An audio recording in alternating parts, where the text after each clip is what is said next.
AG entertainment की धमाकेदार प्रस्तुति। डीजे मनीष रक्सौल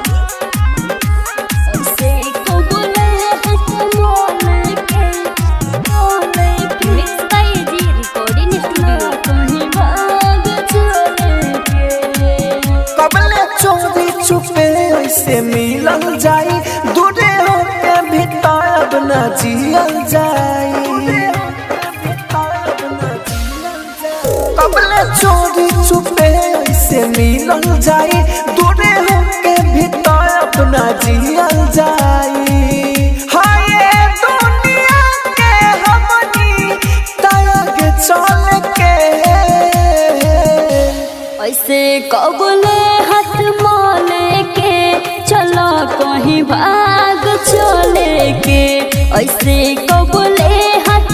माले के चलो कहीं भाग चले के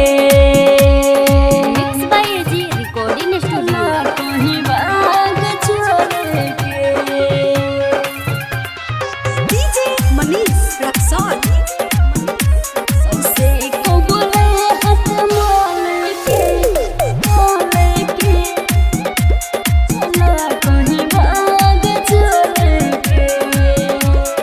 भाई हमर बात सारा जान ले लेबा तोहरा के जी जाओ मान ले लेबा बुझला जब ले न पापा तोहार देह आशीर्वाद हो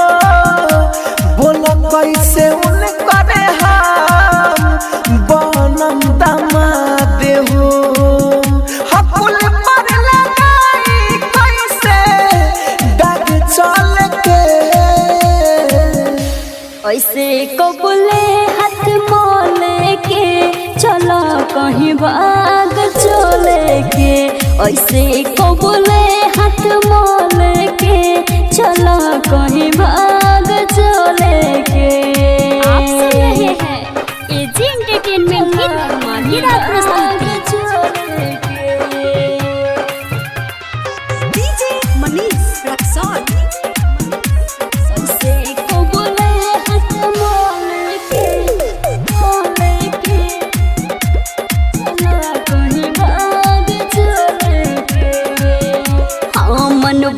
बात तो जोहर दे दकीन तोहरा से प्यार को के रोई रातों दिन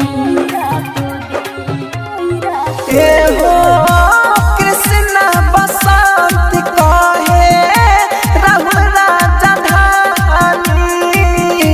प्यार के डंगरी में बहुते परेशानी